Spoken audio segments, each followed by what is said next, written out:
guys, welcome back to Inside the Box. I have a story for you today about why I am no longer selling Mary Kay. Yes, I used to be a Mary Kay consultant.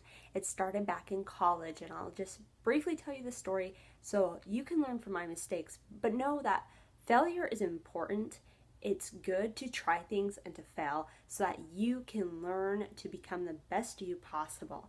So this was my first really venture into a business, and I learned so much from it, and I'm so grateful. And I love Mary Kay products. This video is not to hate on Mary Kay, it's to tell you what I did wrong in my business. So maybe if you're wanting to start selling makeup, you don't make the same mistakes, or you can apply these principles to any startup business so that you don't make the same mistakes. And the first mistake I made was I went into debt to start selling Mary Kay. Never go into debt to start a business. So I was in college and I went to Mary Kay party, and the consultant persuaded me, I thought this is a really good opportunity for me. There were so many girls around me because I was on a college campus, a lot of people to sell to, right? Well, I had some things going against me, and I'll get into that, but I didn't have any money. And to start Mary Kay, you have to buy like $700 worth of inventory to start your business. And the consultant, it's like, oh, well, if you get it now, you can get this incentive, whether it was like a free moisturizer, but it's not worth going $700 into debt to get a $32 moisturizer, okay? The math doesn't make sense, and I wasn't thinking. It was all quick pace, Mary Kay is a sales thing, and it was a salesperson trying to get me to buy into it.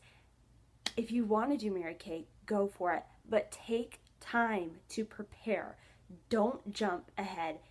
Think about what you're doing first. So I could have told the consultant, okay, I need 6 months to come up with the money up front so I don't go into debt to start this business. And that would have been fine. And maybe I'd still be selling Mary Kay if I did that. Because what happened was when I did start selling makeup, I remember my first $300 sale. It was great, but all that money had to go back to paying off my credit card. Okay, so I wasn't keeping my profit. It wasn't profit, I was in debt. So it was going back to paying off the credit card. So at the end of the month, when I needed to buy more inventory, I had no capital because it all went to my credit card. So I would have had to buy more inventory with a credit card, go into more debt, sell that inventory to pay off that debt, go into more debt to buy the inventory. Whereas if I had the money up front, the $300 sale would have been profit for me, would have gone to my next inventory instead of to my credit card. So that's the first thing I learned is when you start a business, don't go into debt.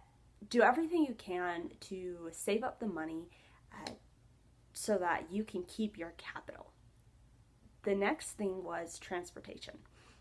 I didn't have a car in college, so the people I sold to were in a certain radius. You want to make sure you're able to get to your customers because there were so many people I could sell to, and after that I was done because I couldn't travel to them. And then number 3 is I didn't take into consideration how broke college students are. So here I thought I had a big pool of people to sell to, and they loved the product. I loved throwing Mary Kay parties. It was so much fun to be with these girls and help them feel beautiful, and it was just great.